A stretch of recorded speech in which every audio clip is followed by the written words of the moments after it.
সবকিছু ছেড়ে আমাদের সাথে। আসসালামু আলাইকুম। শুকরিয়া আল্লাহ তাআলার কাছে যে আল্লাহ তাআলা আমাকে আমার জীবনের কারগুজারি কিভাবে আমি ইসলামে আসলাম সেই বিষয়ে কিছু বলার তৌফিক দান করেছেন এবং আমাকে মহান দৌলত ইসলাম অর্থাৎ সিরাতাল মুস্তাকিমের রাস্তা আল্লাহ তাআলা ধরে দিয়েছে সেই বিষয়ে কিছু কথা বলার সুযোগ আল্লাহ তাআলা তৌফিক দান করেছেন বা সুযোগ তৈরি করে দিয়েছেন, সেই জন্য শুকরিয়া আলহামদুলিল্লাহ। তো আমি আমার নিজের পরিচয়টাকে দিতে চাচ্ছি। আমার পূর্বের নাম ছিল রণজিৎ কুমার ঘোষ, আমার পিতার নাম দুলাল চন্দ্র ঘোষ। আমরা 6 ভাই 1 বোন, আমরা সবাই ব্যবসায়ী। এখন আমাদের ফ্যামিলিটা মোটামুটি শিল্পপতির পর্যায়ে। আমাদের প্রতিষ্ঠান আছে, ফ্যাক্টরি আছে, বিভিন্ন ফ্যাক্টরি গাড়ি আছে। আমাদের হলো ডাইলের আড়ত আছে, তারপর হলো চিরার ফ্যাক্টরি, মুড়ির ফ্যাক্টরি, তারপর ঢাকা সাত রোডে পদ্মা গাড়ি চলে, নেত্রকোনা চালের আড়ত আছে, চালের ফ্যাক্টরি আছে। এখানে আমাদের বাড়ি কুমিল্লার দাউদকান্দি থানার গরুপুর থেকে একটু ভিতরে, গ্রামের নাম চক্রতলা দত্তক বাড়ি। তো ওখান থেকে আমরা বাড়ি বিক্রি করে ফতুল্লায় বাড়ি করছি। ফতুল্লা লালপুরে আমাদের বাসা। তো আমি ইসলাম গ্রহণ করছি, করার পর্যন্ত আমি 3 বছর বাসায় ছিলাম। 3 বছর পর আমি গোপনে গোপনে ইবাদত করতাম, পরে বিভিন্ন অত্যাচারের কারণে যখন তো আমি প্রায় 22 বছরের মতো পূজা করেছি হিন্দু থাকা অবস্থায়। আমরা খুব আভিজাত্য ফ্যামিলি আমাদের, যেটা হিন্দুদের মধ্যে বংশ মর্যাদা থাকে। তো আমরা কায়স্থ ছিলাম। তো আমরা পূজা পেলে অনেক বেশি করতাম। তো প্রায় 22 বছর আমি পূজা করছি। এই 22 বছরের পূজার মধ্যে কিছু ঘটনা ঘটছে, যেগুলি হলো, এর আগে আমি একটা কথা বলে নেই যে আমাদের ফ্যামিলিগত ব্যাপারটা একটু বলে নেই যে আমরা 6 ভাই 1 বোন। আমার বাবা ব্যবসায়ী, আমরা সবাই ব্যবসায়ী, এবং আমাদের গাড়ি বাড়ি কোনো কিছুর অভাব নেই। ঢাকা সাত রোডে গাড়ি চলে, নেত্রকোনা ফ্যাক্টরি আছে, নারায়ণগঞ্জে ফ্যাক্টরি আছে, ব্যবসা আছে, এবং মুন্সিগঞ্জ আছে, কোনো কিছুর অভাব নেই। তারপরে আমি কেন ইসলামে আসলাম? আমি প্রায় 22 বছর পূজা করেছি, গাছের পূজা, মাছের পূজা, ওয়াল পূজা, দেওয়াল পূজা, কালী পূজা, লক্ষ্মী পূজা, যত প্রকার পূজা আছে। যেহেতু আমি হিন্দু সন্তান ছিলাম, আমি তখন জানতাম যে এটাই আমার ধর্ম। তো ওই পূজা করা অবস্থায় আমি যখন ক্লাস 4 পড়ি, তখন আমার একটা শারীরিক সমস্যা ছিল। যে সমস্যাটার কথা আপনাদের এখনো বলবো না, আমি আগেও বলি নাই, আমি গোপন রাখতাম। তো আমি প্রায় 22 বছর পূজা করার পরও যখন দেখলাম যে অসুখ বিসুখ যায় না, তখন আমি অন্যদিকে মন নেওয়ার চেষ্টা করলাম। অর্থাৎ পূজা বলতে আমি হিন্দু ধর্মকে এত গভীরভাবে পালন করতাম, এত অন্ধবিশ্বাস করতাম যে যেটা বলার অপেক্ষা রাখে না। আমি যদি এখন ইসলাম গ্রহণ করার পর বুঝি, যদি আল্লাহকে যদি 10 ভাগের 1 ভাগ ডাকতাম, হয়তো আমি আল্লাহর ওলি হয়ে যেতাম। তো যাই হোক, যখন আমার কোনোভাবে শারীরিক সমস্যার সমাধান হইতেছে না, তো আমি প্রতি শুক্রবারে হিন্দু ধর্মের গীতা পড়তাম এবং প্রত্যেক দিন কৃষ্ণ নাম জপ করতাম, যেটা বর্তমানে হিন্দুরা ব্যাগের ভিতরে হাত ঢুকাইয়া একটা আঙ্গুল বাহির করিয়া তারা এই নামটা জপ করে, 16 নাম 3200 করে। এটা আমি প্রচুর জপ করতাম, হাঁটতে, বইতে, শুইতে, খাইতে, স্কুলে যাইতে, কিন্তু কোনো থেকে কোনো কিছু হচ্ছে না। এরপরে আমি প্রতি শুক্রবারে গীতা পড়তাম, পড়িয়া উপরের দিকে হাত তুলে বলতাম যে হে পৃথিবীর মালিক, হে পৃথিবী সৃষ্টিকর্তা, হে ভগবান, তুমি তো জগৎটা সৃষ্টি করছো, তুমি আমাকে সুস্থ করে দাও। কাজ হয় না, অনেক কান্নাকাটি করছি, কাজ হয় না। তারপর চিন্তা করলাম, এত গভীরভাবে, এত অন্ধভাবে হিন্দু ধর্ম পালন করলাম, পূজা করলাম, কিছুই পাইলাম না। তো আমি এবার দেখি ইসলাম ধর্মে কিছু আমল করে দেখি হয় কিনা। তখন আমি নারায়ণগঞ্জের ফতুল্লা একটা কোচিং সেন্টার চালাইতাম, সেটার নাম ছিল পার্সিভারেন্স কোচিং সেন্টার। তো আমার সাথে 2টা বন্ধু ছিল, ফারুক এবং মিজান, তারাও কুমিল্লার। তো তাদেরকে বললাম যে দোস্ত, তোমাদের ধর্মের একখানা কিতাব আমাকে দাও। তো তারা বললো যে তুমি তো কট্টরপন্থী হিন্দু, তুমি আগেও মুসলমান দেখতে পারতা না, মুসলমানদের দৌড়ানি দেও, তুমি বকাবকি করো, তো তুমি ইসলাম ধর্মের বই পড়বা? তখন আমি বললাম যে ইসলাম ধর্মে কি নিষেধ আছে অন্য ধর্মের কাউ পড়া? তারা বললো যে না, যে কোনো ধর্মের লোক পড়তে পারে, তুমিও পড়তে পারো। তখন তারা আমাকে কোরআন শরীফ দিল না, আমাকে দিল মকসুদুল মুমিনিন। এই মকসুদুল মুমিনিন বই পড়তে গিয়ে, আমি কিতাব পড়তে গিয়া ভিতরে পাইলাম যে আয়াতুল কুরসি সূরা, যে সূরার নিচে উপকারিতা পাইলাম, ফজিলতটা এরকম যে এই সূরা যে পাঠ করবে তার এই ধরনের অসুখ বিসুখ দূর হয়ে যায়, বা তাতে অনেক সমস্যা দূর হয়। তখন আমি চিন্তা করলাম যে এত পূজা করছি, আমি এই সূরাটা একটু পড়ে দেখি। তখন আমি আরবি পড়তে জানতাম না, কিন্তু আমি সূরাটার বাংলা উচ্চারণ পড়লাম আর অর্থ পড়লাম। জানি না আপনারা বিশ্বাস করবেন কিনা, আমি যেই দিন দিনের বেলায় সূরাখানা পড়ছি, ওই দিন রাত্রি থেকে আমি 100% সুস্থ হয়ে গেলাম। সুস্থ হওয়ার পরে আমি চিন্তা করলাম যে 22 বছরের মতো আমি হিন্দু ধর্ম পালন করছি, এত কঠোরভাবে পালন করছি, ইসলাম ধর্মের কাছেও নেই আমি। একটা সূরা পড়ার কারণে যদি আল্লাহ তাআলা আমাকে এত সুস্থ করে দিতে পারে, তাহলে আমি অবশ্যই ইসলাম ধর্ম গ্রহণ করব। যখনই আমি এই সিদ্ধান্ত নিলাম, আপনারা সকলেই জানেন পৃথিবীর আদি মানব, প্রথম মানব আদম হাওয়া, তাদেরকে শয়তান ধোঁকা দিছে, তো আমাকে দেওয়াটা স্বাভাবিক। তো আমাকে শয়তান ধোঁকা দেওয়া শুরু করলো, কারণ তখন আমার দিলে লা ইলাহা ইল্লাল্লাহ জিকির ছিল না, ছিল হরে কৃষ্ণ হরে রাম। তো স্বাভাবিক শয়তান আমাকে ধোঁকাই দেবে। তো আমি সিদ্ধান্ত যখন নিতেছি ইসলাম গ্রহণ, তখন শয়তান বলল যে শয়তান তো সরাসরি দেখা দেয় না, মানুষের দিলে ঢুকে, এটা আপনারা সবাই জানেন, যদি আল্লাহর জিকির না থাকে। তো শয়তান আমাকে মানে কুপরামর্শ দিল যে তুমি কেন ইসলাম ধর্ম গ্রহণ করবা, হিন্দু ধর্ম তো ভুল না, হিন্দু ধর্ম যদি ভুল হইতো তাহলে একজন হিন্দু ভুল করতে পারে, লক্ষ লক্ষ হিন্দু ভুল করতে পারে, কোটি কোটি হিন্দু তো ভুল করতে পারে না, এর ভিতরে জ্ঞানী লোক আছে। অতএব হিন্দু ধর্ম খারাপ না, তুমি হিন্দু ধর্ম ত্যাগ করো না। ঠিক তেমনি ভাবে যখন এই চিন্তাটা আসলে, আমি আবার পাল্টা যুক্তি তৈরি করলাম যে একজন মুসলমান ভুল করতে পারে, লক্ষ মুসলমান ভুল করতে পারে, কোটি কোটি মুসলমান তো ভুল করতে পারে না, অতএব ইসলাম ধর্ম খারাপ না। এরপর চিন্তা করলাম ইসলাম যদি খারাপ হয় তাহলে আমার রক্ষা না কেন সারলো একটা সূরা পড়ার পর। এরপরে শয়তান যুক্তি পাল্টা যুক্তি যখন দেওয়া শুরু করলো, তখন আমি কুলাইতে পারি না। তখন আমি চিন্তা করলাম যে পৃথিবীর তো একজন মালিক আছে, সে আল্লাহ হোক আর ভগবান হোক, আমি ওনার কাছেই সাহায্য চাইব। তো আমরা 6 ভাই 1 বোন। আমার বাবা শিল্পপতি, ব্যবসায়ী মানুষ ছিল। তো উনি আমাদেরকে 5 তলা ফাউন্ডেশন বাড়ি করে দিয়া 4 তলা পর্যন্ত কোর্স কমপ্লিট করে দিয়ে যার যার ফ্ল্যাট আলাদা করে দিয়েছে। তো আমি আমার ফ্ল্যাটে আলাদা থাকি। তো ব্যবসা বাণিজ্য কাজকর্ম যাই করি, এরপরে আইসা রাতে যার যার ফ্ল্যাটে ছেড়ে আমি প্রতিদিন রাত তো চিন্তা করলাম 11টার দিকে বসলাম। আমি উজু করতে জানতাম না, হাত পাও দিয়া আমি বসতাম, বা কোনোদিন গোসল করে বসতাম। আমি এই ঠিক যেভাবে বসছি ওই বসে আমি উপরের দিকে হাত তুলতাম, তুলে বলতাম যে হে পৃথিবীর মালিক, হে পৃথিবীর সৃষ্টিকর্তা। আমি আল্লাহ বলতাম না, ভগবানও বলতাম না, যেহেতু আমি সিদ্ধান্ত নিতে পারি নাই। তো বলতাম যে হে পৃথিবীর মালিক, হে পৃথিবীর সৃষ্টিকর্তা, যে তুমি আল্লাহ না ভগবান আমি জানি না, তোমার যেই ধর্মটা সত্য তুমি সেই ধর্মে আমাকে দীক্ষিত করো, এবং সেই ধর্মে কিছু অলৌকিক কারগুজারি বা অলৌকিক কিছু আমাকে দেখো, আমি সেই ধর্ম অনুসরণ করবো, সেই পথ অনুসরণ করবো। এইভাবে 10 দিন বলছি, দেখায় না। 10 দিন যখন দেখায় না, তখন আমার মন খুব খারাপ হয়ে গেছে।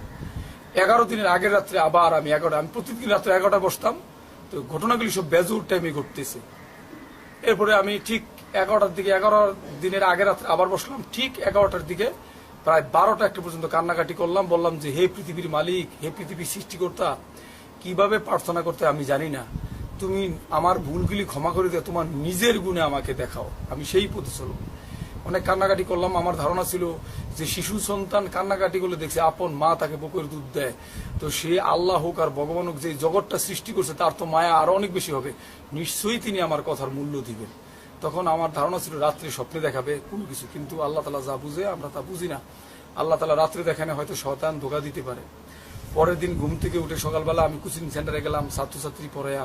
আমি তখন উপরে ক্লাসের পড়াইতাম, আপনার ইন্টারমিডিয়েট অ্যাকাউন্টিং, আর ডিগ্রি পাস করছি ইংরেজি পড়াইতাম। তো এদেরকে ছুটিতে ঠিক 11টা বাসে বসে রয়েছে আমার কোচিং সেন্টারে। এমন সময় আমার এলাকারই একজন মুসলমান লোক আমার রুমে ঢুকলো। এই মুসলমান লোকটার সাথে আমার সম্পর্ক ভালো ছিল এই কারণে, উনার আখলাখ খুব ভালো ছিল। উনি মানুষের সাথে লেনদেন সঠিক করতো, কথায় কাজে মিল রাখতো, এবং উনার বিরুদ্ধে কে গীবত বললে উনি গীবত বলতো না। এবং ওনার সবচেয়ে ভালো গুণ পাইছি 2টা, যে ওনার ধৈর্য অনেক বেশি ছিল। উনি ওনার বিরুদ্ধে মানুষ অনেক কিছু বললে উনি সেটার কোনো করতো না, মানে রাগ করতো না বা প্রকাশ ব্যক্ত করতো না, তাদের বিরুদ্ধে কিছু বলতো না। আর সবচেয়ে ভালো লাগছে আমার যে উনি হিন্দু, মুসলমান, বৌদ্ধ, খ্রিস্টান সবাই সাথে খুব ভালো ব্যবহার করে। এই সব গুণ দেখে ওনার সাথে আমার সম্পর্ক তৈরি হয়ে গেল।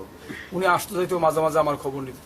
ওই দিন সকালবেলা উনি আসছেন, ছাত্রছাত্রী কেউ ছিল না, মাঝখানে টেবিল মেস, আমি খাটে বসা, উনি আমার টেবিলের ওই পাশে, ছাত্ররা যেখানে বসে সেখানে বসছে, বসে কথা বলতেছে। তা আমার মন খুব খারাপ। তো আমি তার ওনারা বলি নাই, কিন্তু কথার এক পর্যায়ে আমি নিচ টেবিল, কলম না কি পড়ছে নিচের দিকে তাকাইছি। আমার সঠিক খেয়াল নাই কি কারণে তাকাইছিলাম, কিন্তু নিচের দিকে তাকাইছি, এটা খেয়াল আছে আমার। তো আমি তাকায় কিছুক্ষণ পরে আবার উপরের দিকে তাকাইছি, তাকায় দেখি যে এটা আপনারা বিশ্বাস করবেন, এখানে একটা উদাহরণ দিলে বোঝা যায় যে ফ্যানের বাতাস মানুষের গায়ে লাগে কিন্তু দেখা যায় না, অনুভব করা যায়। তেমনি ভাবে আধ্যাত্মিকতার ব্যাপারটা অনেকে বিশ্বাস করে না, কিন্তু আধ্যাত্মিকতা যে দেখে সেই বিশ্বাস করে। বিশ্বাস করবেন কিনা আপনারা জানি না, আল্লাহ তাআলা সবচেয়ে ভালো জানে। আমি যখন নিচের দিকে উপরের দিকে ওনার চেহারার দিকে তাকাইছি, তাকাইয়া দিকে হঠাৎ করে দিকে ওনার কপালের মাঝখানে আরবিতে আল্লাহ লেখা উঠে রয়েছে। তারপরে বুকের ঠিক এই জায়গায়, তারপরে আপনার হাতের এই জায়গায়, তারপরে হাতের এই জায়গায়, এই 4টে জায়গায় দেখা আমি বসার থেকে দাঁড়িয়ে গেছি, দাঁড়ায় ওনার হাতটা ধরছি। হাতটা ধরার পর দেখলাম যে একটা 2 বছর বা 3 বছরের বাচ্চা ছেলের হাত যেরকম তুলতুলে নরম সুন্দর, ওনার হাতটা এর চেয়েও বেশি সুন্দর। আমি আশ্চর্য হয়ে গেলাম যে মানুষের হাত এত সুন্দর হয় কি করে। তারপর ওনাকে বললাম যে আমি হাতটা ধরে নিয়ে তখন আমি থুতু দিয়ে ডলা দিলাম। তো থুতু দিয়ে যখন আমার শয়তান ধোকা দিয়েছে, থুতু দিয়ে ডলা দিলাম যে দেখি উনি রং লাগাইছে কিনা, কিন্তু ওইটা আমি আগে দেখি নাই, যে হঠাৎ করে লেখাটা দেখার পর আমার সন্দেহ হয়েছে। এরপরে উনি বুঝতে পারছে আমি সন্দেহ করছি। উনি বলল যে ভালো করে দেখেন, ভালো করে দেখেন, আর মুস্কি আসতেছে। তখন আমি বুঝলাম উনি বুঝে ফেলাইছে আমি যে সন্দেহ করছি। এরপরে আমি জিজ্ঞাসা করলাম, দেখলাম ডলার পরে ময়লা উঠলো না, কিছু উঠলো না। ওনার হাতের চামড়া টান দিলাম, চলে আসলে আরেক জায়গায়, কিন্তু ওনার লেখাটা জায়গাটা জায়গায় রয়েছে। তাই বুঝলাম যে ভিতরে রক্তটা মোটা হয়ে আল্লাহ লেখা হয়ে জমাট বাইতে রয়েছে। তখন ওনাকে আমি প্রশ্ন করলাম যে এত লোক এই এলাকায় আছে, ওনারা কেউ দেখলো না, আমার ছাত্রছাত্রীরা কেউ দেখলো না, যে মহিলা রুমটা মুসলো ফ্লোরটা উনি দেখলো না, তাহলে আমি কেন দেখলাম? তখন উনি আমাকে হাতটা এভাবে উপরের দিকে থেকে দিয়ে বলল যে ওই যে সৃষ্টিকর্তা আছে উনি আপনাকে দেখার ক্ষমতা দিছে, এই জন্য আপনি দেখছেন।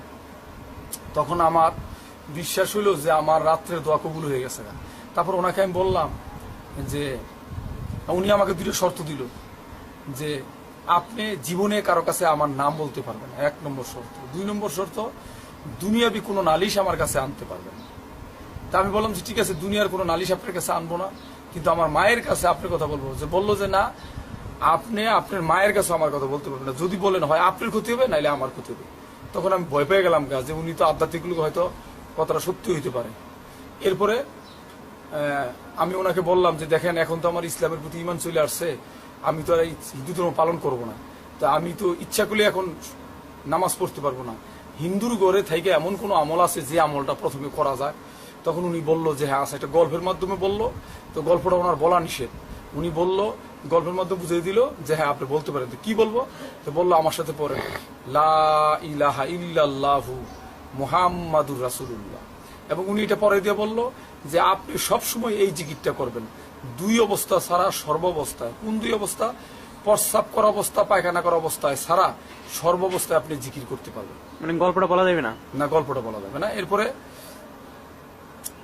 এরপরে উনি আমাকে এই অনুরোধটা বলে গেল। তখন আমি বললাম যে ঠিক আছে, আমি এইটাই করবো। এরপরে উনি বললো যে আপনি কিন্তু সাবধানে থাকবেন, আপনার অনেক বিপদ আপদ আসতে পারে। তখন আমি বললাম যে আল্লাহ তাআলা আছে আর আপনার হাতটা আমার মাথার পিছনে আছে, অর্থাৎ বললেন আপনার দোয়া আমার সাথে আছে, আমার আপনি চিন্তা করেন না। তখন উনি হাসে দিয়ে চলে গেল। এরপরে আমি এই জিকির শুরু করলাম। আমি তখন মূর্তি পূজা সবকিছু বাদ দিয়ে দিলাম, দিয়া আমি সব সময় শুতে গেল লা ইলাহা ইল্লাল্লাহ, লা ইলাহা ইল্লাল্লাহ, লা ইলাহা ইল্লাল্লাহ, মাঝে মাঝে বলতাম লা ইলাহা ইল্লাল্লাহু মুহাম্মাদুর রাসূলুল্লাহ। এরপরে ব্যবসা প্রতিষ্ঠানে বসতাম, হিসাব করতাম, আমার মুখ চলতেছে। তারপরে গাড়িতে কুমিল্লা যেতেছি, মুখ চলতেছে, আমার জিকির চলতেছে। আমি দিনাজপুর যাইতেছি, জিকির চলতেছে। তো এরকম ভাবে কিছুদিন চলতে থাকলো। এবং আমার মেজু ভাই পাশের টেবিলে বসা, উনি তো শিল্পপতি, উনি মাঝে মাঝে আমার জিজ্ঞাসা করে তুই মুখে কি বলস বীর বীর করে। তাই আমি বলতাম যে অন্য কিছু, আমাকে বল, আমিও বলি। তা আমি চিন্তা করলাম বললে সমস্যা দেবো না, বলতাম না। এরকম কিছুদিন জিকির করার পরে দেখলাম যে অনেক উপর থেকে একটা আজানের শব্দ আসে, আজান আসে।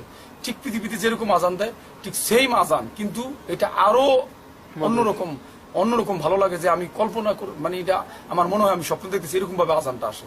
তো আজানটা যখন শুনতাম তখন পৃথিবীতে আজান দেওয়ার সময় হয়নি। তখন ওই আমি যার মাধ্যমে আল্লাহ তাআলা আমাকে ইসলাম কবুল করেছে ওনারা জানাইলাম যে আমি এরকম আজান শুনতে পাই, জিকির করতে থাকলে এরকম আজান শুনতে পাই। তখন উনি আমাকে বলল যে আপনি জিকির বন্ধ করেন না, জিকির চালাই যান। এর কিছুদিন পরে আবার যখন দুনিয়াতে আজান দেয় তখন আমি টেবিলে বসে হিসাব করি, আমার শরীর কাঁপা শুরু হয়ে যায়, আমি আর হিসাব করি না। তখন ওনাকে এইটাও জানাইলাম যে দেখেন দুনিয়াতে আজান দিলে আমি ঠিক থাকতে পারি না, আমার শরীর কাঁপে, আমি কি করব? তখন উনি আমাকে ডাইরেক্ট প্রশ্ন করলো আপনার মন কি চায়? তখন আমি বললাম আমার মন চায় আমি মুসলমানদের মতো নামাজ পড়ি। তখন উনি আমাকে অনুমতি দিল যে আপনি বাসায় কয়টার দিকে যান? আমি বললাম রাত্র 10টায়, কোনোদিন 11টায়, কোনোদিন 12টায়, কোনোদিন 8টায়। তো উনি বললো বাসায় গিয়ে যদি দেখেন এশার নামাজের যথেষ্ট টাইম আছে, দরজা জানালা লাগাইয়া অজু করে আগে অন্য ফরজ নামাজগুলি, অন্য ওয়াক্তের ফরজ নামাজগুলি কাজা আদায় করবেন, তারপরে এশার নামাজ আদায় করবেন। যদি দেখেন এশার নামাজের টাইম নেই তাহলে আগে এশার নামাজ আদায় করবেন, তারপরে অন্য নামাজ আদায় করবেন। এরকম কিছু দিন নামাজ পড়ার পর আপনার এখানে আমি একটা কথা বাদ রাখছি, যেখানে প্রথম যখন আমি নামাজ শুরু করলাম, সেজদা দিতে গেলাম, এখানে আমি কি পাইছি এই জিনিসটা আপনাদেরকে একটু বলতে হয়, যদিও দুনিয়ার কোনো উদাহরণের সাথে মিলে না, উদাহরণের সাথে মিলানো ঠিক না, তারপর মানুষের বোঝার সুবিধার্থে আমি দিতেছি, আল্লাহ তাআলা যদি ক্ষমা করে। তো আমি প্রথম যখন সেজদা দিই, আপনার একটা উদাহরণ এরকম হইতে পারে যে মানুষ রৌদ্রে ঘুরছে সারা দিন, ঘামাইয়া কর্দমাক্ত হয়ে তার সারা শরীর ঘামে ভিজে গেছে, কাপড় ভিজে গেছে, হঠাৎ করে যদি সে এসি রুমে ঢুকে যে শান্তিটা লাগে, আমি যখন এই মূর্তি টুর্তি সবকিছু বাদ দিয়ে যখন আল্লাহর পায়ে সেজদা দিলাম, তখন আমার মনে হইল যে এই আমার মাথার ভিতরে আমি এটা বুঝাইতে পারবো না যে এমন একটা শান্তি পাইছি যে আমি 22 বছরে এই শান্তি কি জিনিস আমি বুঝতেই পারি নাই। এরপরে যখন আমি শান্তিটা পেলাম তখন চিন্তা করলাম যে ইসলামে যদি আল্লাহ তাআলা দুনিয়াতে এত শান্তি দিয়ে রাখে, তাহলে না জানি পরকালে কি আছে। তাহলে যে সমস্ত মুসলমান ভাইয়েরা এই আজান দিলে বসে থাকে, নামাজ পড়ে না, আমি তাদেরকেও দাওয়াত দিব।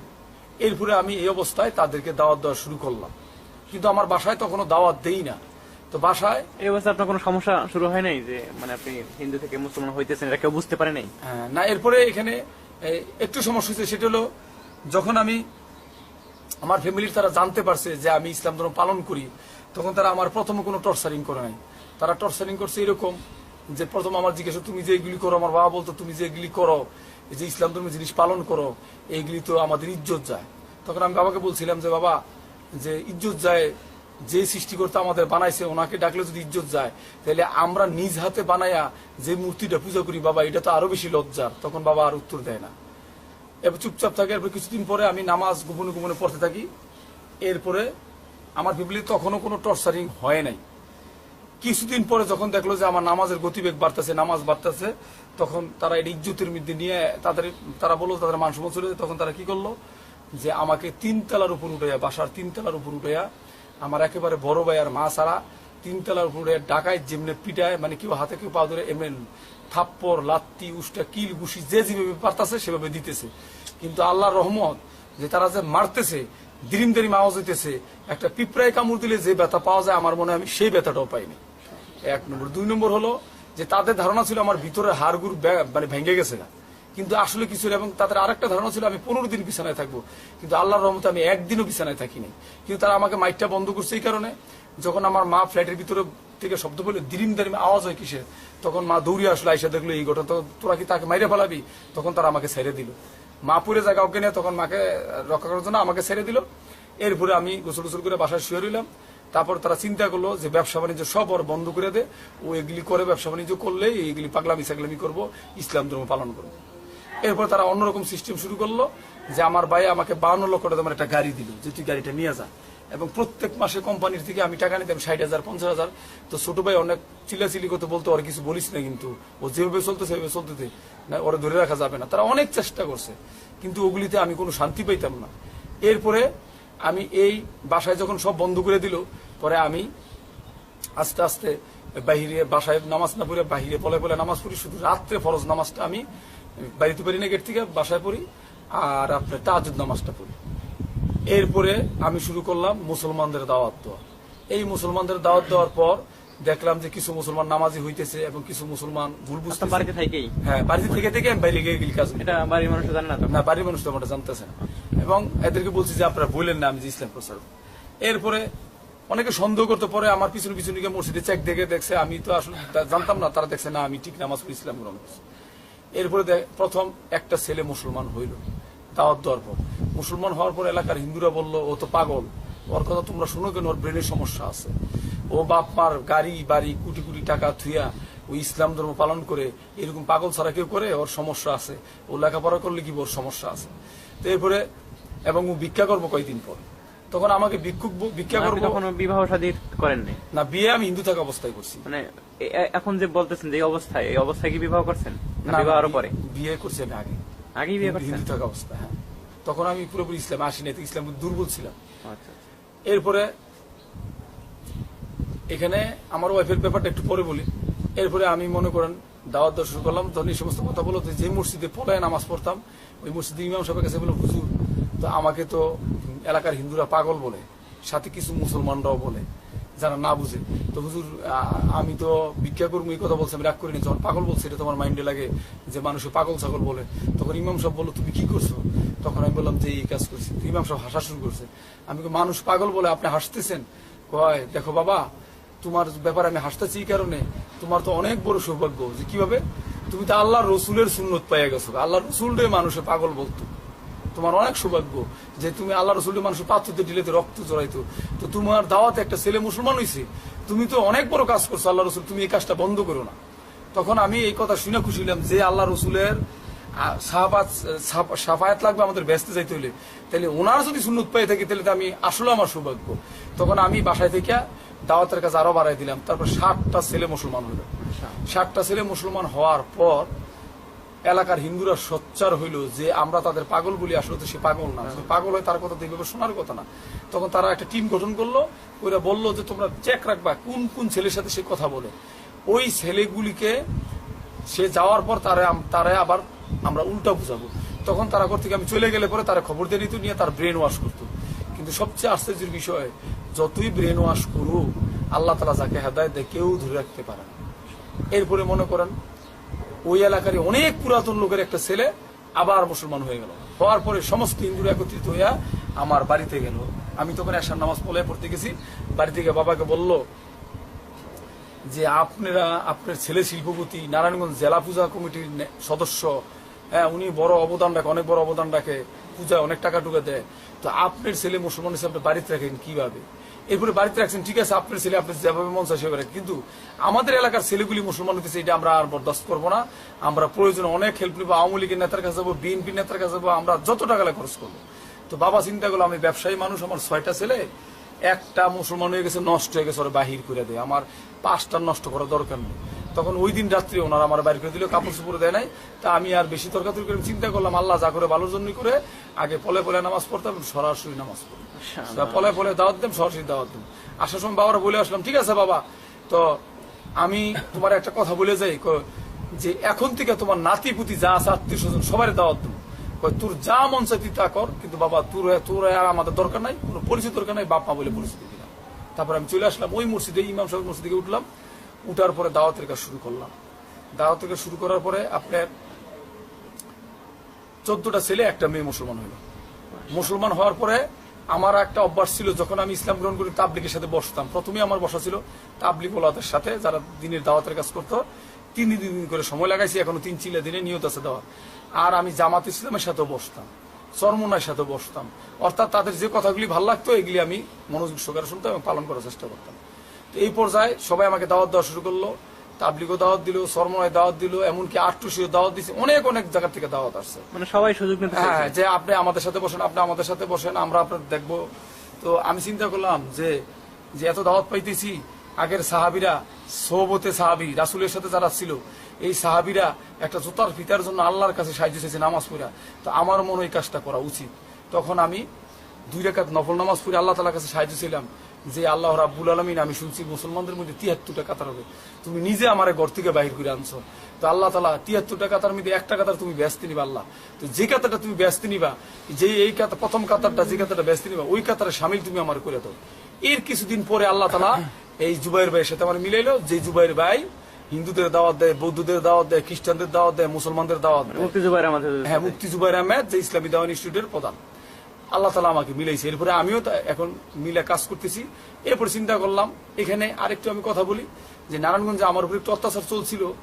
যেমন আলীগঞ্জ মসজিদে বয়ান দেওয়ার আগে আলীগঞ্জ মসজিদের এক ছেলে, মানে আলীগঞ্জ মসজিদের পাশে কৃষ্ণ হেয়ার ড্রেসার, এই কৃষ্ণ হেয়ার ড্রেসার বাবুর ছেলের নাম হলো বাপ্পি চন্দ্র শীল।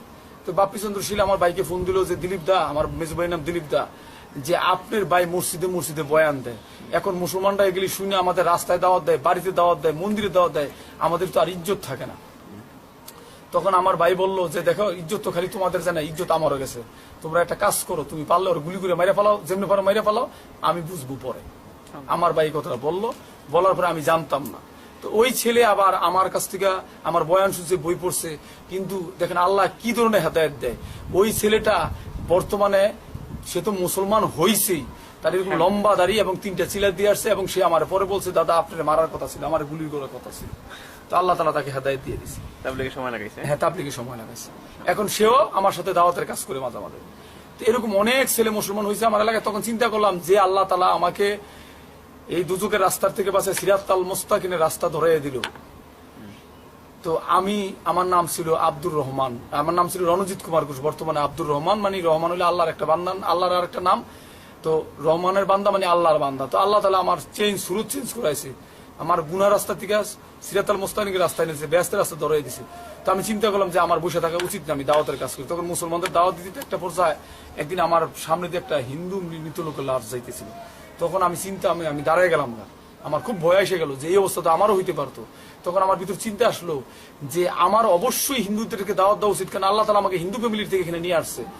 তবু আল্লাহ তাআলার সামনে আমি দাঁড়ালে কি জবাব দেবো? আল্লাহ তাআলা বলবে যে তোকে যে আমি সিরাতাল মুস্তাকিমের রাস্তা ধরাইলাম, তোর সামনে হিন্দুর লাশগুলি মৃত্যুবরণ করলো, চিরস্থায়ী জাহান্নামে চলে গেল, তুই কেন তাদেরকে দাওয়াত দিলি না? তখন আমি কাউকে কিছু না জিজ্ঞাসা করে আমি দাওয়াত দেওয়া শুরু করলাম। এই দাওয়াত দেওয়ার পরে যখন হিন্দুরা মুসলমান হইতেছিল, তখন আমি দাওয়াতটা এইভাবে দিতাম, মন্দিরে যাইতাম, তারপরে আপনার প্রথমে আমি সেলুনে যাইতাম, স্বর্ণের দোকানে যাইতাম, হিন্দুদের সাথে রাস্তায় চলতেছি দাওয়াত দিতাম, গাড়িতে দাওয়াত দিতাম, এরকম দিতে দিতে সাহস বেড়ে গেল। আল্লাহ তাআলা আমার ঈমান বাড়িয়ে দিল। এরপরে মন্দিরে যাওয়া শুরু করলাম। তো মন্দিরে যাওয়ার আগে একটা ঘটনা বলি। যখন দেখলাম এভাবে মানুষ মুসলমান হইতেছে, তখন চিন্তা করলাম যে আল্লাহ তাআলা আমার নাম চেঞ্জ করেছে, আমাকে সমস্ত গুনার পর থেকে আল্লাহ তাআলা বাঁচিয়ে আনছে। তো আমার নাম যেহেতু আল্লাহ তাআলা চেঞ্জ করেছে এবং আমার সুরত চেঞ্জ করেছে, তা আমার মনে হয় আমি যদি নারায়ণগঞ্জে বেদিনের মাধ্যমে দাওয়াতের কাজ করি, তো নারায়ণগঞ্জ একটা হিন্দুর মূর্তির নামে, নারায়ণ একটা হিন্দু দেবতা মূর্তির নাম, সেই মূর্তির নামে নাম আমরা প্রত্যেকেই অনেকবার বলি নারায়ণগঞ্জ। তো যদি এই দাওয়াতের কাজ করি, অর্থাৎ রাসূলের সুন্নতি হইয়া যদি বিধর্মীকে আমি দাওয়াত দেই, তাহলে আল্লাহ তাআলা হয়তো এই নারায়ণগঞ্জে নূরগঞ্জ বা নবীগঞ্জে পরিণত করে পারে। এই চিন্তা ভাবনা করে যখন আমি নারায়ণগঞ্জে রওনা দিতেছিলাম, তখন আমার এলাকার এক জামাত ইসলামের ভাইয়া ছিল। আসলে আমার এলাকায় জামাত ইসলাম, তাবলিগ, চরমনাই, আটটুসি, মানে সকল প্রকার মুসলমান আমার খুব আদর করে। তো ওই জামাত ইসলামের ভাই বললো যে ভাইয়া, তুমি মুসলমান হয়েছো, তোমার হিন্দুদের দাওয়াত দেওয়ার দরকার নেই, তোমার হিন্দুরা মাইরা ফেলবে, কোটি কোটি টাকার মালিক, তুমি যাইও না, তুমি এলাকায় থাকো, আমরা আছি। তখন আমি বললাম যে ভাই আপনার কথাটা কি বললেন? আইএমএ জাহালিয়াতে আল্লাহ রসুল যখন দুনিয়াতে আসছিল, আল্লাহ তাআলা পাঠাইছিল, তখন 360টা মূর্তি ছিল, বিধর্মীদের প্রচুর ক্ষমতা ছিল। আমি শুনছি, সত্য মিথ্যা আপনারা বলতে পারবেন, আমি শুনছি যে তখন মেয়েদেরকে উলঙ্গ করে সেখানে নাচাইতো এবং জীবন্ত কন্যা সন্তানগুলি কবর দিত, এবং বাবা মারা গেলে বড় সন্তান নিজের গর্ভধারিণী মাকে বিয়ে করত, এই সমস্ত, এবং মেয়েদের মাসিক পবিত্র মনে করে খাইতো। সেই সময় আল্লাহ রসুল দাওয়াতের কাজ করছে, আল্লাহ রসুলের কোনো ক্ষতি করতে না, সাময়িক অসুবিধা। তো আমি মনে করি আমার মৃত্যু যদি হিন্দুর হাতে লেখা থাকে, তাহলে আমি খাটের নিচে লুকিয়ে থাকলেও আমাকে মারবে, আপনারা ভয় পেন না, দুজন ফেরেশতা আছে আর আল্লাহ তাআলা আছে, আমি যাবই। এরপর আমি শুরু করলাম রামকৃষ্ণ মিশন, ইসকন মন্দির, গর্নিতের আখড়া, কালী মন্দির, হিন্দুদের এলাকা, হিন্দুদের মহল্লা, চায়ের দোকান, স্বর্ণের দোকান, সব জায়গায় দেওয়া শুরু করলাম। এরপর আমি স্বামীবাগ মন্দিরে গেছিলাম, এর আগে স্বামীবাগ মন্দিরে গেছিলাম এবং গুপিবাগ রামকৃষ্ণ মিশনে গেছিলাম। স্বামীবাগ মন্দিরে, ইসকন মন্দিরে 8 জন বসছিল ওনারা আমার সাথে। তো ওনাদের সাথে বলছিলাম, ওনারা দাওয়াতের কাজে কোনো সঠিক উত্তর দিতে পারে নাই। তো যাই হোক, এরপর দাওয়াতের কাজ করতে করতে চিন্তা করলাম যে আমি যে দাওয়াতের কাজটা করতেছি, এই দাওয়াতের কাজটা মনে আর অন্যভাবে বাড়ানো যায়। তো ফিকির করতে করতে বের হলো কি, যে আমি একা একা দাওয়াত দেই, মন্দিরে দেই, তো এই দাওয়াতটা সব মুসলমান ভাইদের ভিতরে কিভাবে ছড়ানো যায়। তখন আমি চিন্তা করলাম যে নিজে নিজে একটা পরিকল্পনা করিয়া আমি মুফতি জুবাইর ভাইয়ের সাথে, জুবাইর ভাই আমি মসজিদে বয়ান দিতে চাই, মাদ্রাসায় বয়ান দিতে চাই। যে কি দিতে চান, কেন দিতে চান? তো বললাম যে দেখেন, আমি মসজিদে যদি কিভাবে দাওয়াত দিয়ে কথাগুলি বলি, তাই গেছে মসজিদে অনেক মুসল্লি থাকে, যে মুসল্লি একটা 5 তলা বাড়ি আছে, তার বাড়িতে অনেকগুলি হিন্দু লোক ভাড়া থাকতে পারে, একটা ছেলে ইউনিভার্সিটিতে পড়ে, তার সাথে একটা হিন্দু ছেলে পড়তে পারে, একটা মেয়ে পড়তে পারে, একটা লোক গার্মেন্টসে চাকরি করে, তার আন্ডার অনেকগুলি হিন্দু, বৌদ্ধ, খ্রিস্টান থাকতে পারে। তখন তারা এই কথাগুলি তাদেরকে বললে তারা অনেকে ইনশাল্লাহ মুসলমান হয়ে যেতে পারে। তো ইনশাল্লাহ জুবাইর ভাই আমার পরীক্ষা নিল, দেখলাম আমি কিভাবে বয়ান দেই, তো উনি আর একটা নতুন কথা যোগ করে দিল যে এই কথাটা বলবেন। এরপর এই কথা বলার পরে ইনশাল্লাহ বাংলাদেশে অনেক দাওয়াতের কাজ চলতেছে, যেমন চাঁদপুরে গেছি, তারপরে আপনার কুমিল্লাতে গেছি, ঠাকুরগাঁয়ে গেছি, রংপুর গেছি, বিক্রমপুর গেছি, বিভিন্ন জায়গায় দাওয়াতের কাজ চলতেছে এবং এইভাবে দাওয়াত দিচ্ছি। তো এখন আমার এলাকায় নারায়ণগঞ্জ, আমি আমার যেহেতু নিজের এলাকা, কোরআন শরীফে আল্লাহ তাআলা বলছে যে ঈমানদার, বিশেষ করে সূরা আত-তাওবার 6 নম্বর আয়াতে বলছে আল্লাহ তাআলা, বিসমিল্লাহির রহমানির রহিম, ইয়া আইয়ুহাল্লাযিনা আমানু কু আনফুসাকুম আহলিকুম নারা ওয়াকুদুহা নাসু ওয়াল হিজরা, হে ঈমানদারগণ, তোমরা নিজেরা বাঁচো, নিজেদের পরিবার পরিজনকে দুজকের আগুন থেকে বাঁচাও, কারণ এই দুজকের ইন্ধন হবে মানুষ এবং পাথর। তো আমি দেখলাম, যেহেতু গ্রামের বাড়িতে ভাত রান্না করতে গেলে চুলে আগুন জ্বালাতে হলে সেই চুলার ভিতরে লাকড়ি দিয়ে আগুন জ্বালায়, তো আমাদের তো একই অবস্থা হবে, দুজকের আগুন জ্বালায়। তো আমি আমার নিজের এলাকার সব হিন্দুদের দাওয়াত দেওয়া শুরু করছি এবং অনেকেই মুসলমান হইতেছে। তো আমিও সকল মুসলমান ভাইদের বলবো যে আপনারা দাওয়াতের কাজ করেন। 1925 সালে তাবলিগের কাজ শুরু হয়েছে।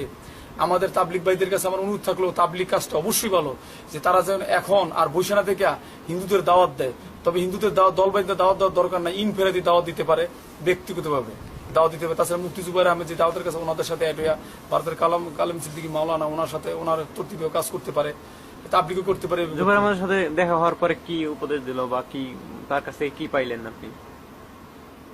আপনি জুবাইর আমাদের সাথে দেখা করছেন না? হ্যাঁ, উনি ওনার সাথে যোগাযোগ করার পর উনি দেখা ওনার সবচেয়ে ভালো লাগছে আমার, উনি হিন্দু মুসলমান সবাইকে দাওয়াত দেয় এবং ওনাকে অনুসরণ করলাম এবং উনি বললো যে উনি আমাকে কিছু শিখে দিল যে এইভাবে দাওয়াত দিবেন। ওনার কথা মতো অনেকগুলি কাজ করতেছি। তো ওনার সাথে আমার একটু ওনার সভাপতি বেশি থাকার কথা, কিন্তু আমি থাকতে পারতেছি, থাকলে আরো ভালো হতো। ওনার কারণে আল্লাহ তাআলা আমার অনেক অনেক আগাই দিছে, ওনার তরতিবে কাজ করতেছি জুবাইর আহমেদ। তারপরে এরপরে আমার একটু স্ত্রীর কথা বলি। আমার স্ত্রী ঢাকা ইউনিভার্সিটির ছাত্রী, ও 5 বিতে 8 বিতে খুব ব্রিলিয়ান্ট ছাত্রী। ও বিয়ের আগে ওর কোনো চাকরি হয় নাই। আমার সাথে বিয়ে হওয়ার পর ও ঢাকা ইউনিভার্সিটিতে মাস্টার্সে ফার্স্ট ক্লাস পেয়েছে। তো ও যখন মূর্তি পূজা করতো তখন তো আমি ইসলাম ততটা গ্রহণ করি নাই, তখন মূর্তি পূজা করতো। তখন বিয়ে হওয়ার পর বললো যে আমার তো চাকরি হয় না, এত রেজাল্ট হওয়া সত্ত্বেও আমি অনেক টাকা দিছি, তাও চাকরি হয় না। তাই আমি বললাম যে তুমি এত কিছু বাদ দিয়া একজনরে ডাকো, এই গাছ পূজা মাছ পূজা এইসব সব বাদ দিয়ে একজনরে ডাকো, তারপর ইন্টারভিউ দাও। তো সে সবগুলি বাদ দিল, দিয়া সে ইন্টারভিউ দিল। ইন্টারভিউ দেওয়ার পর ব্যাংক ইপিজেড কলেজে চাকরি হলো, 3টে একসাথে হলো। তখন তাকে ব্যাংকে দিয়ে দিল আমাদের ফ্যামিলিতে মাসহারা করে। এরপরে সে আস্তে আস্তে লাইনে আসছিল। তো যখন আমি বাসা থাকা অবস্থা 8টা ছেলে মুসলমান হওয়ার পর আমার বাসা থেকে বের করে দিল, সেও বাসা থেকে তার বাপের বাড়িতে চলে গেল। যাওয়ার পরে সে আর ইসলাম কবুল করে নাই। এখন সে ব্যাংকে আছে, তাকে বলছি যে তুমি যদি ইসলাম কবুল না করো তুমি বিয়ে বসে যাও, তোমার জীবন নষ্ট করো না। তো সে বিয়ে বসতেছে না, কারণ আমি ইসলাম গ্রহণ করার পর আমার পরিবর্তন দেখে সে মুসলমানদের প্রতি তার একটা বিশ্বাস আসছে যে মুসলমানরা আসলে ভালো। তো এখন সে ইসলাম কবুল করতেছে না কেন আমি জানি না, আল্লাহ কেন হেদায়েত দিতেছে না, কিন্তু সেই ইসলামের প্রতি তার বিশ্বাস আছে। তো আপনারা সকলে দোয়া করবেন যাতে সে ইসলাম কবুল করে। এবং আমার মা অসুস্থ, আমার মাও ইসলাম সম্বন্ধে বুঝে দাওয়াত চলতেছে, যাতে আমাদের ফ্যামিলির সবাই ইসলাম কবুল করে। দাওয়াতের কাজ করতে গেলে অনেক বাধা আসতে পারে, অনেকে ভয় পায় যে কোন সমস্যা হয়। আসলে কি আল্লাহ তাআলা কোরআন শরীফে বলছে ওয়াল্লাহু ইয়াসিমুকা মিনান নাস, আল্লাহই তোমাকে মানুষের হাত থেকে রক্ষা করবেন। আমাকে গুলি করার অর্ডার দিয়েছিল, আমাকে মারতে পারে নাই। তো আপনারা যদি দাওয়াতের কাজ করেন, যদি আল্লাহর উপর পূর্ণ ঈমান থাকে, আল্লাহ আপনার দায়িত্ব নিয়ে নেবে, আপনার নির্ভয়ে দাওয়াতের কাজ করতে পারেন। আমি বিদুর্মীতে দাওয়াতের কারণ একটা কথা বলবো, যে যারা বলে যে আমরাই তো ঠিক না, আমরা আগে ঠিক হইলি তারপরে দাওয়াত দেব। আসলে এই কথাটা ঠিক, আমাদের ঠিক হতে হবে, কিন্তু এই কথার উপর বসে থাকলে এটা বেদাত হয়ে যেতে পারে। কারণ এই কথাটা কোনো হাদিসে নাই যে আমরা ঠিক হওয়ার পর তারপরে দাওয়াত দিব, আগে ঠিক হইলে। এখন আমি ঠিক হইতে হইতে আমার 50 বছর লেগে গেল, কিন্তু আমার বাড়ির পাশে একটা হিন্দু লোক আছে, তাকে আমি কোনোদিন দাওয়াত দেয় নাই, সে তো অমুসলিম অবস্থায় মারা গেল, তখন তো সে আল্লাহর কাছে কৈফিয়ত করবে। তো দেখেন ভাই, আপনারা যখন বলবেন যে আমরা আগে ঠিক হইলে, এই কথাটা বললেন, তো আল্লাহ রাসূল তো বলতে পারতো আমি তো ঠিক আছি, আমার দাওয়াত দেওয়ার দরকার নেই, মানুষ এমনি মুসলমান হয়ে যাবে। কিন্তু আমাদের প্রিয় নবী হযরত মুহাম্মদ সাল্লাল্লাহু আলাইহি ওয়াসাল্লাম এই কাজ করে নাই। ওনার আখলাকের কারণেও মানুষ মুসলমান হয়েছে এবং উনি মানুষকে সরাসরি দাওয়াত দিচ্ছে। এবং আপনারা হয়তো অনেকে বলতে পারেন যে ভাই ঠিক আছে, কথা বুঝলাম, আমরা দাওয়াত দিতে গেলে তো অনেক লোক বলবে যে যে আব্দুর রহিম তুমি যে আমাদের দাওয়াত দিতে আসছো, আব্দুল করিম তোমাদের মুসলমান বাইরে তো ঠিক না, তাদেরকে আগে ঠিক করো। হ্যাঁ, আমরা এই একটা উসুলা পাইছেও আমরা বসে দিই, কিন্তু এটা আমি মনে করি এটা একটা শয়তানের ধোঁকা। মানে এটা সৎ কথাটা ভালো, কিন্তু শয়তান ধোঁকার মধ্যে কিরকম যে দেখেন যে তারা ঠিক না। তো আল্লাহ রসুল এই কথা বলতে পারতো। আল্লাহ রসুল যখন দুনিয়াতে দাওয়াতের কাজ করছিল, তখন আইএমএ জালেদ অন্ধকার ছিল, তখন দাওয়াতের কাজ করার পর কিছু বিদ্রোহী মুসলমান হয়েছে, কিন্তু আল্লাহ রসুলের চাচা তখনও মুসলমান হয় নাই। তো আল্লাহ রসুল তো বলতে পারতো আমি আর বেদিনকে দাওয়াত দিব না, কারণ বেদিনকে দাওয়াত দিলে বিদ্রোহী বলে এই মোহাম্মদ আগে তোমার চাচাকে তুমি ঠিক করো, তারপর আমাদের দাওয়াত দাও, আগে তোমার চাচাকে মুসলমান বানাও। কিন্তু আল্লাহ রসুল এটা মানে নাই। আল্লাহ রসুল তার চাচাকেও দাওয়াত দিছে এবং বেদিনকেও দাওয়াত দিছে। নূহ নবী 950 বছর দাওয়াতের কাজ করছে, 82 জন নাকি মুসলমান হয়েছে। ওনার বিবি বাচ্চা ঠিক নেই, উনি কি করছে? বিবি বাচ্চাকে দাওয়াত দিছে, বিদুর্মীকে দাওয়াত দিছে। উনি কিন্তু এই কথার বসে থাকে না যে বিদুর্মীরাই বলবে সেই বলবে। তো আমরা কিন্তু এই কথাটা বলতেছি, কিন্তু এই কথা ঠিক না। কিভাবে ঠিক না? আপনারা দেখবেন প্রত্যেক শুক্রবারে খুতবার মিদে মসজিদের ইমাম সাহেবরা বা খতিব সাহেবরা বলে একটা কথা বলে, যেটা আল্লাহ রসুল বলে গেছে, খয়রুল কুরুনি করনি সুম্মাল্লাহ জিনাইয়ালুনাম সুম্মাল্লাহ জিনাইয়ালুনাম, অর্থাৎ হলো সর্বোত্তম যুগ আমার যুগ, তারপরের যুগ, তারপরের যুগ। তো বর্তমানে দেখেন কওমি মাদ্রাসা আছে, আলিয়া মাদ্রাসা আছে, তাবলিগ আছে, সরমুনায় আছে, শর্ষিনা আছে, আরো হক্কানি দল আছে, হাফিজি মাদ্রাসা আছে, তারপর ঠিক হইতেছে না সকল মানুষ। এই জন্য আমি মনে করি যে আমরা মুসলমান ভাইদের যে দাওয়াতটা, এটা আমলি দাওয়াত। অবশ্যই আল্লাহ তাআলা যেহেতু কোরআন শরীফ বলছে তোমরা নিজেদের দুজকের আগুন থেকে বাঁচাও, এবং নিজেদের পরিবার থেকে দুজকের আগুন থেকে বাঁচো। তাহলে আমরা নিজেদেরকে দাওয়াত দেওয়ার সাথে সাথে পাশাপাশি আমরা বেদিনকে আল্লাহ রসুলের সুন্নত অনুসরণকে বেদিনকেও দাওয়াত দিব, কারণ আল্লাহ রসুল যে কাজ করছে মুসলমানদের দাওয়াত দিয়ে আপনি যখন মানে আপনাকে অনেক দল দাওয়াত দিছে, হ্যাঁ। আপনার এলাকা থাকা সবাই, আপনি কোন দলকে সাপোর্ট দিচ্ছেন তখন? মানে কার সাথে চলছেন, খসা করছেন নাকি সবার সাথেই? আমি সবার সাথে চলতাম, তো বেশি চলতাম তাবলিগ যারা করতো তাদের সাথে বেশি চলতাম। মানে এটা ভালো লাগতো আর কি। হ্যাঁ, এটা ভালো লাগতো। কারণ কি কেন ভালো লাগতো? তাবলিগটা ভালো লাগতো আমার এই কারণে, যারা তারা নিজের খাইয়া নিজের পুরা তারা দাওয়াত দিত, তারা কারো কাছ থেকে টাকা নেয় না, বরং তারা একরাম আরো বেশি করে। এই জন্য আমার ভালো লাগতো। অন্য তরিকার ভিতরে এটা দেখি নাই যে তাবলিগের এই জিনিসটা, যে আমার কাছে এটা ভালো লাগছে যে আল্লাহ রসুলও তো কোনো টাকা নেয় নাই, তো তাবলিগের এই জিনিসটা আমার খুবই ভালো লাগছে। আমার আল্লাহ তাআলা বলছেন যে যারা এরকমের কি বলে, হ্যাঁ, বিনিময় চায় না কোনো, তাদের দল অনুসরণ করে, যারা কোনো বিনিময় চায় না, যারা কোনো বিনিময় চায় না, এই জন্য আপনি এটা ভালো লাগছে আপনার? হ্যাঁ, ভালো লাগছে। এখন আমি তাবলিগের সাথে জড়িত। তাবলিগ অবশ্যই ভালো, তবে আমার মনে হয় যে আমি তাবলিগ ভাইদের সাথে একটা কথাই বলবো, এটা জানি না আমি সাহেবরা কিভাবে নিবে, আমি তো আর ওনাদের মতো জ্ঞানী না। আমি যেটুকু জানি যে আমার মনে হয় না যে এখন আর বিধর্মীদের দাওয়াতটা আমরা বন্ধ রাখা, বিধর্মীদের ইনফেরাদি দেওয়া উচিত। যদি আমরা সরাসরি না দেই, যার যার এলাকায় শেষে তরতিবের সহিত ভদ্রভাবে নবীর সুন্নতি হইয়া, যেমন আমি একটা উদাহরণ দিলে বুঝবেন আপনারা। আমি আমার ফতুল্লা এলাকায় রোডের পাশে একটা কাপড়ের দোকানে গেছি, পরিচয় দেখলাম ভদ্রলোক হিন্দু। প্রথম দিন দাওয়াত দিচ্ছে, উনি কিছু বলে নাই, হাসি মুখে কথাগুলি গ্রহণ করছে। দ্বিতীয় দিন দাওয়াত দেওয়ার পরে উনি মনটা খুব একটুই করছে। তৃতীয় দিন দাওয়াত দেওয়ার পরে আমার অপমান করছে, আপনি উঠেন, আমার দোকানে আর বসবেন না, অনেক অপমান করছে। তো মুসলমান যারা আছে তারা বলতেছে হ্যাঁ দাদাকে কিছু কথা বলতেছে, তো আশেপাশে মুসলমানরা যদি ডাক দেয় তাহলে দাদার পক্ষে তো দোকান ভেঙে ফেলাইব। তো আমি বলছি আপনারা কোনো কথা বলেন না, আমার কাজ আমাকে করতে দেন। তখন আমি বাসায় চলে গেছি। বাসায় চলে গিয়া আমি আল্লাহ রসুলকে অনুসরণ করছি, অর্থাৎ আল্লাহ রসুল তাদের জন্য নামাজ পড়ে দোয়া করতো।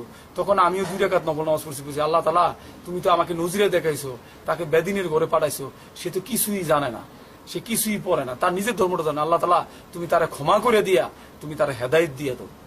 তো দেখেন, ফ্যান এক জায়গায় চলে, বাতাস আর এক জায়গায় লোকে। আমি এখানে দাওয়াতের কাজ করছি, আল্লাহ তাআলা তারা হেদায়েত দেয় নাই। ঠিক পরের দিন সকালবেলা আমি পঞ্চবটি মসজিদের পাশে টেলার্স আছে, আমি পায়জামা আনতে গেছি। এমন সময় ওই ভদ্রলোক বলতেছে আপনার পায়জামাটা একটু শিলি বাদ রয়েছে, আপনি 5 মিনিট বা 10 মিনিট ঘুরে আসেন।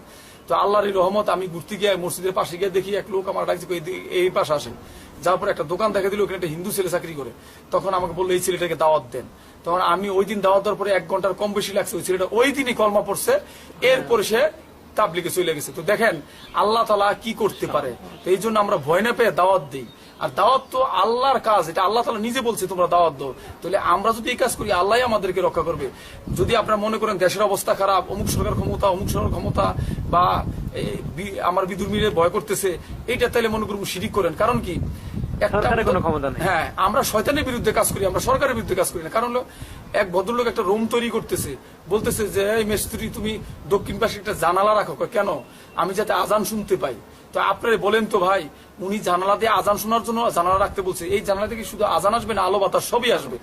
তো আলো বাতাস সবই, কিন্তু নিয়ত ছিল আজান। তো আমি যদি আল্লাহর সন্তুষ্টির জন্য মানুষকে দাওয়াত দেই, দুজকের পথ থেকে বাঁচানোর চেষ্টা করি, তাহলে আল্লাহ যার দুনিয়াটাই তো তার, আল্লাহ যার জন্য হয়েছে তার জন্য সবকিছু যথেষ্ট, আল্লাহই তো যথেষ্ট। তো আপনার উপর আল্লাহর উপর এরকম ইমান নিয়ে দাওয়াতের কাজ করেন, আল্লাহ আপনাদের সব ব্যবস্থা করে দেবে। কারগুজারি বলেন আর কিছু, যে মানে আপনার চলতে ফিরতে কারগুজারি, মানে আপনি বিভিন্ন জায়গায় দাওয়াতটা দিচ্ছেন না? হ্যাঁ, তো এখানে দাওয়াতের বেলা এর আগে আমি এখানে আমার একটা কথা বলি। আমি যখন আমার এই বাসায় কথাটা আমি শেয়ার করতে চাই, যে মাঝখানে আমার বাসায় এরকম একটা পরিস্থিতি ছিল যে আমাকে মাইট দেওয়ার পর আমার খাবার দাবার বন্ধ করে দিয়েছিল। প্রায় 3 দিন পর্যন্ত খাবার বন্ধ ছিল। তো আমি পলে পলে বাইরে গিয়ে খাইতাম। তো আমার মা বাসায় 3 দিন পর্যন্ত আমার জন্য খায় নাই। 3 দিনের দিন যখন আমি বাসায় গেছি, গিয়ে দেখি মা কাঁদতেছে। তখন বললাম যে মা তুমি কাঁদতেছে কেন? বাবা বলতেছে বাবা আমি 3 দিন যাবত তোর জন্য ভাত খাইতেছি না, তোকে বাদ দে না, এই জন্য আমিও খাই না। তখন আমি বললাম যে মা তুমি কেন খাও না, তুমি তো খাইতে পারো, আমি তো পলে পলে ভাত খাইছি, তোমাকে তো আমি বলি নাই। তখন মা বললো যে তুই আমার গর্বের সন্তান, আমার 6টা পোলা, তোর তুই যেরকম আর 5টা এরকম, তুই যদি না খাস আমি কিভাবে খাই। পরে যখন বাসায় দেখলো মা অসুস্থ হয়ে যায়, তখন তাদেরকে মাকে খাবার চালু করে দিল, আর কুকুরকে যেভাবে খাবার দেয় সেভাবে আমাকে খাবার দিল। কিন্তু আমি কষ্ট পাই নাই আমাকে খাবার এভাবে দেওয়ার কারণে, আমি কষ্ট পাইছি যে আমার গর্ভধারিণী মা 3 দিন আমার জন্য না খেয়েছিল। এই জন্য আপনাদের সবার কাছে আমার অনুরোধ রইল যে আপনারা সবাই নফল নামাজ পড়ে অন্তত আমাকে যদি এক মুসলমান আর এক মুসলমান ভাই এটা মনে করে থাকেন, তাহলে আল্লাহর সন্তুষ্টির জন্য আমার মার জন্য একটু দোয়া করবেন, যাতে আমার মা মৃত্যুর আগে কলমা পড়ে মুসলমান হয়ে মারা যায়। আমার মা যদি অমুসলিম অবস্থায় মারা যায়, তাহলে আমার এর চেয়ে কষ্ট থাকবে না। আপনারা সবাই একটু দোয়া করবেন। আর দাওয়াতের কাজের ব্যাপারে বিভিন্ন জায়গায় গেলে বাধা আসতে পারে, আল্লাহ তাআলা বিভিন্ন ভাবে আপনাদের পথ তৈরি করে দেবে। আমারও অনেক বাধা আসছে, বিভিন্ন ডিস্ট্রিক্টে গেছি, কিন্তু পরে যে সমস্ত মসজিদে বেশি বাধা দিছে, যে সমস্ত এলাকায় বাধা দিছে, ওই সমস্ত এলাকায় আল্লাহ তাআলা আরো বেশি করে দাওয়াতের কাজ আমার দিয়ে করাইছে। এরপরে হিন্দুরা আওয়ামী লীগের নেতার কাছে গেছিল, আওয়ামী লীগের নেতার কাছে বিচার দিছে, তাদের চিন্তা ছিল 2-5 লাখ টাকা দিয়ে তাকে একটা হ্যাস্তনেস্ত করাবো। কিন্তু আওয়ামী লীগের নেতার কাছে যাওয়ার পর আল্লাহর রহমতে এত কাজ হয়েছে। যদি আওয়ামী লীগের নেতা অন্যরকম, উনি বলছে যে ছেলেটা হিন্দুর থেকে মুসলমান হয়েছে, সে আমার ভাই, সে মানুষকে দিনের পথে ডাকে। আমি আওয়ামী লীগ করি, আপনারা আওয়ামী লীগ করেন, এই জন্য আপনাদের ভালোবাসি, আমি তো মুসলমান, সেও মুসলমান। এখন আমি যদি ওর বিরুদ্ধে যাই তাহলে আমার ইমান থাকবে না। যদি সে কাউকে জোর করে মুসলমান বানায়, যদি প্রমাণ দিতে পারে, তাহলে আমরা তার বিচার করব। তখন ওনারা চান্স পায় না। পরে বিএনপির নেতার কাছে গেছিল, বিএনপির নেতা আমাকে ডাকাইছে রাত্র 10টার পর। আমি গেছি, 3 জন ছিল, আমাকে মারার ব্যবস্থা মনে হয়েছিল। কিন্তু আমি যাওয়ার পরে যখন আমার সমস্ত ঘটনা খুলে বলছি, তো ওনারা ভুল বুঝতে পারছে। পরে আমার সাথে হাত মিলেছে, বুক মিলেছে, বলছে বাবা আমরা বুঝতে পারি নাই, এখন থেকে তুমি আমাদের বাসায় দাওয়াত দিবা। তো তারা যেখানে আমার প্রতিরোধ করতেছে সেখানে আল্লাহ তাআলা আমাকে ব্যবস্থা করে দিছে। এখন আমার এলাকায় আমি নির্দ্বিধায় দাওয়াতের কাজ করতেছি। এবং শুধু যে আমি হিন্দুদের দোকানে দাওয়াত দিতে না, আমি এখন মন্দিরেও দাওয়াত দিই। তো আমি একটা কথা এখানে আমি বলতে চাই যে এই যে লোকগুলি মুসলমান হইতেছে বা হচ্ছে, আমি কিন্তু মুফতিও না, তারপরে মাওলানা না, কোরআন হাফেজও না, আমি একজন সাধারণ ইউনিভার্সিটি থেকে মার্কেটিং MBA করছি, সাধারণ শিক্ষিত ছেলে। তো কেন হইতেছে, আমি যেটা সবচেয়ে ভালো মনে করি যে আমাদের, আপনি কোন ইউনিভার্সিটিতে? আমি একটা প্রাইভেট ইউনিভার্সিটি থেকে MBA করছি। কোনটা? ডক্টর মঈন খানের একটা ইউনিভার্সিটি আছে, মিলেনিয়াম, ওখান থেকে MBA করছি। তারপরে আমরা যে দাওয়াতের কাজটা করতেছিলাম, তো কেন মুসলমান হয়, যে কেন এই লোকগুলি মুসলমান হইলো, আমার দ্বারা আল্লাহ তাআলা কেন করাইলো, যে আমি মনে করি আল্লাহ সবচেয়ে ভালো জানেন। তবে এখানে আমার একটা খেয়াল, আমরা যদি পান সিগারেটের ফেরিওয়ালা হই, তাহলে আল্লাহ তাআলা আমাদের কাছে পান সিগারেটের কাস্টমারই পাঠাবে। আমরা যদি চায়ের দোকানদার হই, তাহলে আল্লাহ তাআলা আমাদের কাছে চায়ের কাস্টমারই পাঠাবে। আর আমরা যদি নবীউল্লাহ রাসূলুল্লাহ কাজ করি, অর্থাৎ কলেমার ফেরি করি, তাহলে আল্লাহ তাআলা অবশ্যই আমাদের কাছে কলেমার কাস্টমার পাঠাবে। আর এই যে লোকগুলি মুসলমান হচ্ছে, এখানে আপনার আমার কোনো অহংকার নেই, সমস্ত প্রশংসা একমাত্র আল্লাহ তাআলা। আপনার আমার হলো নিয়ত আর চেষ্টা, সমস্ত দয়া আল্লাহ তাআলার। কারণ আমাদের মুসলমানের জিন্দিগি হলো টুকটাক আখেরাত হবে ঠিকঠাক। আমাদের সকল কাজ আল্লাহর সন্তুষ্টির জন্য করতে হবে, এবং আমি আল্লাহর সন্তুষ্টির জন্য করতেছি যাতে আল্লাহ তাআলা আমাকে নাজাত দেয়। এবং তারপরে যদি কোনো ভুল হয়, আল্লাহ তাআলা যাতে আমাকে ক্ষমা করেন। আপনারা সকলে দোয়া করবেন যাতে আমি আমার ভুলগুলি আল্লাহ তাআলা আমার ক্ষমা করে দেয়, এবং আমি দাওয়াতের কাজ আরো বেশি করতে পারি, এবং আপনারা সকলে করেন। এবং আমি আরেকটা অনুরোধ করব, যারা অন্য তরিকায় আছেন, হকপন্থে থাকলে কোনো সমস্যা নাই, এবং সাথে সাথে আমরা যে কাজটা করি আপনারা করে দেখতে পারেন যে কাজটা কতটুকু সহি কিনা, এবং আপনারা তখন বুঝতে পারবেন যে আসলে এই কাজের মজাটা কি, আল্লাহ তাআলা কি। তাছাড়া রাসূলের অনেকগুলি সুন্নত ছিল, তার মধ্যে বড় সুন্নতের মধ্যে একটা সুন্নত হলো মুসলমানদের সাথে সাথে বেদিনকে দাওয়াত দেওয়া, তাদের ইসলাম বা সংশোধন করে আল্লাহর রাস্তায় পাঠানো, জিহাদে পাঠানো, এই বিভিন্ন নামাজ শিখানো। তো আমরা বেদিনকেও দাওয়াত দিব এবং মুসলমানদেরকেও দাওয়াত দিব, এবং তাদের ইসলাম করবো ইনশাআল্লাহ। আমি এখানে একটা কথা বলতে চাই সকল অমুসলিম ভাইদের উদ্দেশ্যে, হিন্দু বৌদ্ধ খ্রিস্টান যারা আছেন, আমরা সবাই এক সৃষ্টিকর্তার সৃষ্টি। আমাদের রক্ত কাটলে যেরকম হবে হিন্দু বৌদ্ধ খ্রিস্টানদের রক্ত থাকে, এবং একই সৃষ্টিকর্তার সৃষ্টি। তো আমার হিন্দু ভাইদের প্রতি অনুরোধ থাকলো, আপনারা মানুষের মন গড়া কথা নিয়ে ধর্ম পালন করে না, আপনারা শাস্ত্রগুলি পড়েন এবং অন্যান্য ধর্মগ্রন্থগুলিও পড়েন, যাচাই বাছাই করেন। আপনারা আমার কথা শুনে আপনি মুসলমান হওয়ার দরকার নাই। আপনি আমাদের কথাগুলি শোনার পর যাচাই বাছাই করেন। আপনাদের বেদেই পূজা করা নিষেধ আছে, এবং বেদেই আল্লাহ এবং আল্লাহ রসুলের সম্বন্ধে মন্ত্র আছে। এবং এই কোরআন শুধু মুসলমানদের জন্য আসে নাই, এই কোরআন সমগ্র মানুষের সকল জাতির জন্য। যেহেতু আল্লাহ তাআলা সূরা বাকারার 185 নম্বর আয়াতে আল্লাহ তাআলা বলছে, সাহরু রমাদান আল্লাযী উনজিলা ফিহিল কুরআন হুদাল্লিন নাস ওয়া বাইনাতিন মিনাল হুদা ওয়াল ফুরকান।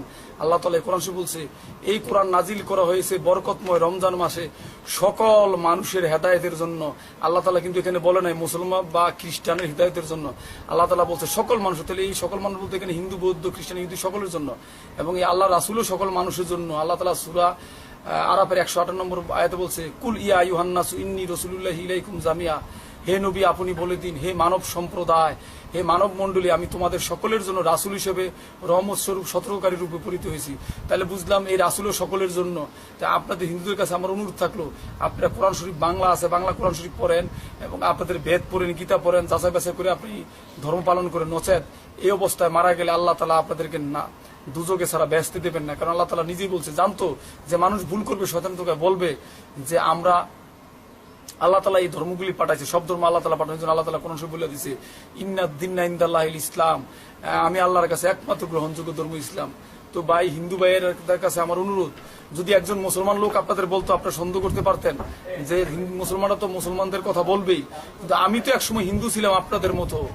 আমি ইসলাম গ্রহণ করার পর আমি বুঝতে পারছি আমি কত নরকের রাস্তায় ছিলাম, দুজকের রাস্তায় ছিলাম। তো আপনাদের সবাইদের কাছে অনুরোধ যে আমি আপনাদের কাছে এইটুকু বলি, আপনারা দুজকের রাস্তা থেকে বাঁচার চেষ্টা করেন।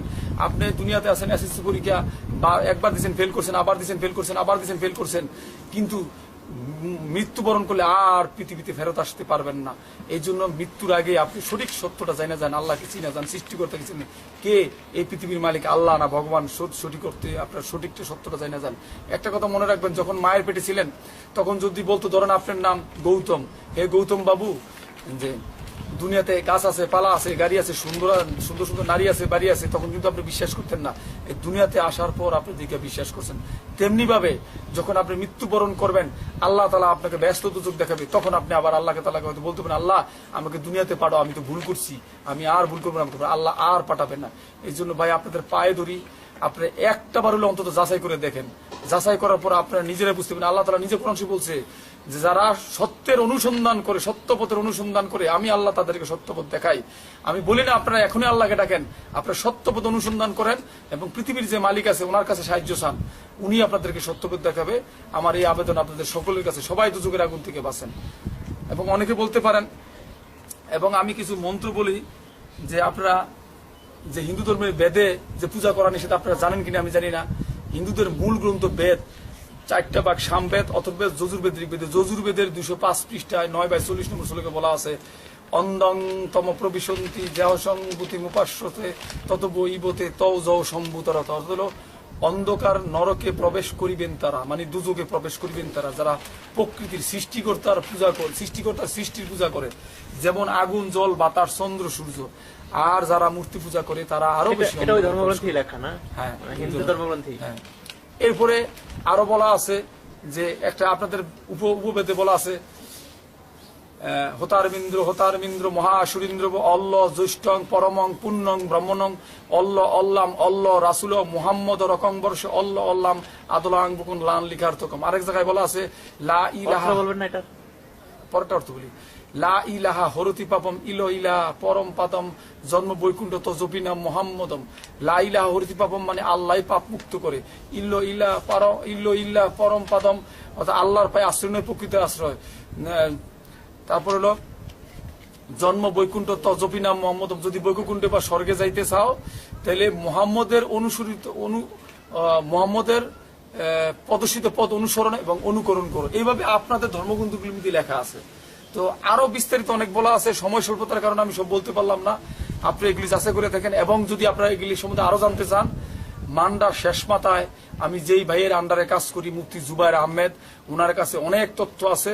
উনি বিভিন্ন ধর্ম রিসার্চ করেন, এবং এই হিন্দু ধর্ম সম্বন্ধে যদি গভীর জ্ঞানের দরকার হয়, ওনার কাছে যোগাযোগ করে আপনারা যাচাই বাছাই করে দেখতে পারেন আসলে আপনারা কি সঠিক পথে আছেন না ভুল পথে আছেন। আমি আরেকটা কথা যোগ করতে চাই, সেটা হলো আমার এক মুসলমান আরেক মুসলমানের ভাই। তাই মুসলমানদের উদ্দেশ্যে, আমি নিজেও মুসলমানদের কষ্ট দেখলে আমার কষ্ট হতে, মুসলমান ভাইদের উদ্দেশ্যে আমি একটা কথা বলবো, যে আমরা রাসূলের সুন্নতগুলি বেশি বেশি করে অনুসরণ করবো। কিছু কিছু জায়গায় কিছু মুসলমান লোকেরা বলে যে আল্লাহ রসুল জুব্বা পড়ছে, আমাদের জুব্বা পড়তে এমন কোনো দরকার নেই, কারণ সেই দেশের পোশাক ছিল। তো আমার প্রশ্ন হলো যে সেই দেশের পোশাক ছিল, তা আল্লাহ রসুলকে অনুসরণ করার কথা আল্লাহ তাআলা নিজেই কোরআন শরীফে বলছে যে তোমরা আমাকে পাইতে হলে আমার রাসূলকে অনুসরণ করো। তাহলে তো এখানে আমার হাদিসের দরকার নাই, যেহেতু আল্লাহ তাআলার কথা ফরজ, নফল না সুন্নত না, আল্লাহ তাআলার কথা ফরজ। তাহলে আল্লাহ তাআলা বলছে তোমরা রাসূলকে অনুসরণ, রাসূল যে জুব্বা পড়ছে আমি সেই জুব্বা পড়ার চেষ্টা করবো, রাসূল যে দাঁড়িয়ে রাখছে আমি দাঁড়িয়ে রাখার চেষ্টা করবো, রাসূল যে ইসলাম পালন করছে আমি সেই ইসলাম পালন করবো। কিন্তু অনেকে যুক্তি দেখায় সেটা সেই দেশের পোশাক ছিল। তাহলে আমি এই কথাটা বলতে চাই, ইসলামও তো সেই দেশের ইসলাম ছিল। এই কথাগুলি আসলে সঠিক না। সঠিক এটাই যে আল্লাহ তাআলা যা বলছে এবং রাসূল যা করছে, সেই ইসলাম সব দেশে সকলের জন্য একই রকম হতে হবে। তো এখন প্রশ্ন হচ্ছে, অনেকে আবার দাড়ির ব্যাপারে বলে যে, বিশেষ করে এর আগে আমি একটু বলি যে অনেকে বলে যে বিদুর্মীরাও তো জুব্বা পড়তো, ওই দেশের পোশাক ছিল, আবু জাহেলও তো পড়ছে। তো আমার প্রশ্ন হচ্ছে কি, যে বিদুর্মীরা আমাদের অনুসরণ করুক, আমরা বিদুর্মীদের অনুসরণ করার দরকার নেই, আমরা রাসূলকে অনুসরণ করবো। 1 নম্বর। 2 নম্বর, অনেকে বলে যে এই জুব্বা না পড়া বা পাঞ্জাবি না পড়া আমরা ফরজ যাতে তরক না হয়, আমরা পোশাক পরলে ডাকলে সুন্নত যাতে আমরা পরস্পর তো আমার প্রশ্ন হচ্ছে কি আমরা তো ধুতি দিয়েও তো ঢাকতে পারি, তাহলে আমাদের তো বিধর্মীদের পোশাক পরা নিষেধ, তো আমরা কেন এগুলি করবো? এই জন্য আমাদের উচিত রাসূলকে অনুসরণ করা, যেখানে আল্লাহ তাআলা বলছে। তো আপনি মুসলমান ভাইদের প্রতি অনুরোধ থাকলো, আমি যদি জুব্বা না পড়ি তাহলে আমরা হয়তো এই কথাটা বলতে পারি যে ভাই আমি পড়ি না, আমার ব্যর্থতা, আমার পড়া উচিত। কিন্তু আমরা যেন এই কথাটা না বলি অন্য কাউকে পড়তে গিয়ে যে আরে ভাই জুব্বা পড়ার দরকার নাই, এটা এই দেশের পোশাক না। এই দেশের পোশাক না হলে আমাদের পড়তে হবে, কারণ আল্লাহ তাআলা যেহেতু বলছে রাসূলকে অনুসরণ করো, তাহলে আমরা প্রত্যেকটা কাজ রাসূল যেভাবে খাইছে সেভাবে খাইবো, রাসূল যেভাবে ঘুমাইছে সেভাবে ঘুমাবো, রাসূল যেভাবে দাওয়াত দিয়েছে সেভাবে দাওয়াত দিব, এবং রাসূলকে অনুসরণ করবো ইনশাআল্লাহ। এটা আমার সকল মুসলমান ভাইদের প্রতি অনুরোধ রইল। এবং আমরা এই কথাটা বলবো না এটা সৌদি আরবের পোশাক ছিল, আমাদের দেশে আবহাওয়ার সাথে খাপ খায় না, এরকম যুক্তির যাতে মুসলমান ভাইদের প্রতি অনুরোধ হলো। তাহলে দেখা গেছে অনেক আমার পোশাকটা যাতে দাওয়াত হয়ে যায়, যেমন আমি মুসলমান, পোশাকটা যেমন বোঝা যায়, একটা লোক যেমন যাইতে সময় বুঝে যে মুসলমান যাইতেছে, অর্থাৎ আমার পোশাকটা যাতে ইসলামের দাওয়াতের কাজ করে, রাসূলের যা ছিল সবগুলি মুসলমানের, আমাদের কাজগুলি যাতে মুসলমানের হয়, এটা আমার অনুরোধ রইল। এরপরও যদি আমার কোনো কথা আপনারা কেউ আঘাত পেয়ে থাকেন, ভুল ত্রুটি হয়ে থাকে, আমাকে ক্ষমা করবেন। যখন মানুষ আপনি যে ইসলাম ধর্ম গ্রহণ করার পর তো আপনার স্ত্রীর সাথে ছিল, হ্যাঁ, তো সে দেখতো না যে আপনি নামাজ পড়েন বা হ্যাঁ, আমার স্ত্রী দেখতো। আমার স্ত্রী প্রথমত বাজাতে পরে বলতো যে ঠিক আছে তুমি ইসলাম বিশ্বাস করো, তুমি ইসলাম পালন করো, সে তো শিক্ষিত ছিল, হ্যাঁ শিক্ষিত ছিল, কোনো সমস্যা নাই, তুমি করো, এটা তোমার ব্যক্তিগত ব্যাপার। তো একটা জিনিস কি, আমি যখন ইসলাম গ্রহণ করি এবং পালন করি তখন আমি স্ত্রীর সাথে স্বামী স্ত্রীর সম্পর্কটা বন্ধ করে দিয়েছিলাম। কারণ আমি একটা হাদিস শুনছিলাম, যদি কেউ কোনো ইলিগাল ফিজিক্যাল রিলেশন করে তার 60 বছরের ইবাদত বাতিল হয়ে যায়। তখন আমি আমার স্ত্রীর সাথে এই সম্পর্কটা রাখি নাই। স্ত্রী চেষ্টা করছিল, আমি বলছিলাম তুমি কলমা পড়ে মুসলমান হও, তখন তোমার সাথে আবার স্বামী স্ত্রীর সম্পর্ক হবে। কিন্তু শেষ পর্যন্ত সে আসার চেষ্টা করছিল, বিভিন্ন পরিস্থিতির কারণে আসতে পারেনি। আপনারা সকলে তার জন্য দোয়া করবেন। আচ্ছা, আপনি যে আমার একটু জানা ছিল, সেটা হলো যে আরে বলে গেলাম, আমি তো মনে করছি আবার বলে গেছি।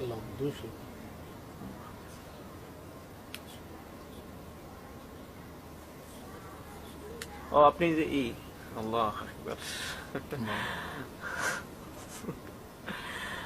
আপনি এখন মানে এখনো বিবাহ তো করেন নাই? না, বিবাহ করিনি। না, এদিকে বলেন একটু। না, এখন বিবাহ করেন নাই? না, এখন করতে চাচ্ছেন না? বিবাহ করছেন না কেন? আমি তো প্রায় 4 বছর ধরে অপেক্ষা করলাম। তো আমার মানে আপনি কি আপনার আগের স্ত্রীকে চাচ্ছেন এরকম কিছু? চাচ্ছিলাম, কিন্তু মানে মনে মনে দোয়া করতেছেন যে হ্যাঁ, সে যেন করতেছি। ধর্মভিতে ফিরে আসে? হ্যাঁ হ্যাঁ, দোয়া করতেছি। তাদের বাড়ি কোথায়? তাদের বাড়ি নারায়ণগঞ্জের দেওবগে। তার একটু বলে দেন যে মানে সে যদি তার জন্য দোয়া করে দেন, আর সে যদি ফিরে আসে দিনের পথে। হ্যাঁ, আমার স্ত্রীর নাম শ্যামলী রানী দে, সে সোনালী ব্যাংকের অফিসার। তার প্রতি আমার আকুল আবেদন রইল যে তুমি ইসলাম ধর্ম জানো, তুমি নিজেও বুঝো ইসলাম সত্য, কিন্তু তুমি সামাজিক কারণে, আত্মীয়তার বন্ধনের কারণে তুমি ইসলাম আসতেছো না, কিন্তু পরকালে তোমাকে এগুলি নাজাত দেবে না। তুমি যাদেরকে ভয় পাও, যে লজ্জা পাও, সমাজ তোমাকে রক্ষা করতে পারবে না দুজকের আগুন থেকে। তো আমি এটাই বলবো যে তুমি দুজকের আগুন থেকে নিজেকে বাঁচানোর জন্য আল্লাহর দিন সত্য ধর্ম গ্রহণ করো, আর তুমি ইসলাম যে কোনো দিন যে কোনো সময় গ্রহণ করো। আমার দরজা তোমার জন্য সব সময় খোলা, তুমি যে কোনো সময় ইসলাম কবুল করে আমার কাছে চলে আসতে পারবা। আমি তোমাকে কখনো ফেলে দেব না, অবশ্যই তোমাকে আমি মর্যাদা দেবো, তুমি ইসলামে চলে আসো। সবচেয়ে বড় কথা, তুমি পরকালে নাজাত পেয়ে যাবা। আল্লাহ কবুল করুক। কি বলেন? বলেন। আমার এলাকায় নারায়ণগঞ্জে প্রায় 100 জনের কাছাকাছি মুসলমান হয়েছে। তো আমার মুসলমান ভাইদের প্রতি অনুরোধ থাকলো, যারা বিত্তশালী, আল্লাহ মানুষকে সবকিছু সাহায্য করে। তারপরে একরামের ব্যাপারে একটু কথা বলবো। যে সমস্ত হিন্দু ছেলেরা আপন পিতা মাতা ভাই বোন ছেড়ে ইসলাম গ্রহণ করে, তখন তারা একটু দৈনন্দিন খারাপ অবস্থা পড়ে, অর্থনৈতিক অবস্থা তাদের খারাপ হয়ে যায়। এই জন্য সকল মুসলমান ভাইদের বলবো, যার যেটুকু সমস্যা, মানে যার যেটুকু ক্ষমতা আছে, যতটুকু পারেন আপনারা তাদেরকে একরাম করবেন। নতুবা তারা যদি রাস্তায় রাস্তায় ভিক্ষা করে, তাহলে যে সমস্ত বিধর্মী লোকগুলি যারা ইসলাম গ্রহণ করে নাই, তারা ইসলামে আসতে চায়, যখন দেখবে একটা হিন্দু বা বৌদ্ধ বা খ্রিস্টান ছেলে মুসলমান হওয়ার পর সে রাস্তায় ভিক্ষা করে, মসজিদে ভিক্ষা করে, তখন তারা আর ইসলাম গ্রহণ করতে চাইবেন না। এই জন্য আপনার আমার বিবেকের কাছে প্রশ্ন, আমাদের কি করা উচিত? অবশ্যই আল্লাহর সন্তুষ্টির জন্য তাদেরকে আমাদের কোঅপারেশন করা উচিত, একরাম করা উচিত। তো আসেন আমরা সবাই মিলা তাদেরকে সুন্নতে খাতনা করানো, তাবলিগে পাঠানো, এবং যে শিক্ষিত তাকে একটা চাকরি দেওয়া, বিভিন্ন করা। আর পাশাপাশি আর একটা কথা বলতে চাই, এই কিছু লোক ইসলাম গ্রহণ করিয়া তারা যখন দেখছে কোনো একরাম পায় না, তারা বিপদে চলে যেতেছে। যেমন কিছু লোক আমার এলাকায়, আমি বলবো না তারা কি করে, এবং কিছু লোক আছে যারা এখন ভিক্ষাটার পেশা হিসেবে নিচ্ছে, বিভিন্ন মসজিদে এই ধরনের কাজ করে। তো যাতে এই কাজগুলি তারা না করতে পারে, এটা আমাদেরই ব্যর্থতা।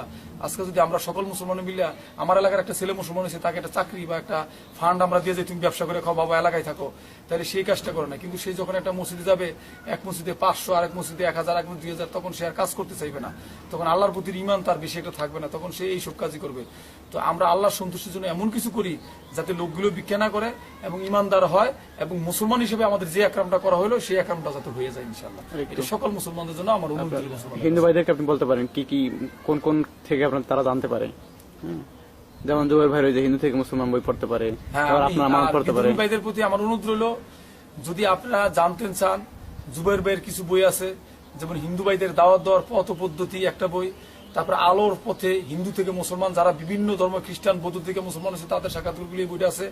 এই বইটা খুবই গুরুত্বপূর্ণ এবং অনেক তথ্য পাওয়া যায়। হিন্দুরা বিশেষ করে, বৌদ্ধরা, হিন্দুরা এই বইটা পড়লে তারা অনেক তথ্য পাবেন, কারণ এই তথ্যটা, এই বইগুলি মুসলমানের লেখা না, এগুলি কালেম সিদ্দিকীর আপনার আমানত বইটা পড়তে পারেন, এই বইগুলি সাহায্য নিতে পারেন। এবং জুবাইর ভাইয়ের কাছে আরো আছে, যেমন বেদ, গীতা, আপনাদের বিভিন্ন উনি রিসার্চ করে কিছু কথা বলছে, সেগুলি আপনার জুবাইর ভাই, তাছাড়া সরাসরি আপনারা জুবাইর ভাইয়ের সাথে কথা বলতে পারেন। জুবাইর ভাইয়ের নাম আমার অনুরোধ রইল, আপনারা সবাই যাচাই বাছাই করে ইসলামে আসেন। ইসলাম গ্রহণ করার না করে যদি মারা যান তাহলে আর উপায় থাকবে না, চিরস্থায়ী নরকে চলে যেতে হবে। আমরা এটা চাই না, আমরা চাই আল্লাহ তাআলা সকল মানুষকে ব্যস্ত নসিব করুক, সকল মানুষকে স্বর্গে পাঠাক, এই কামনায়। এই আপনাদের কাছে আমার অনুরোধ থাকলো, আর সকলের জন্য দোয়া রইল যেন আল্লাহ তাআলা আপনাদের সবাইকে হেদায়েত দান করেন এবং সত্যপথ দেখেন। আসসালামু আলাইকুম ওয়া রাহমাতুল্লাহ।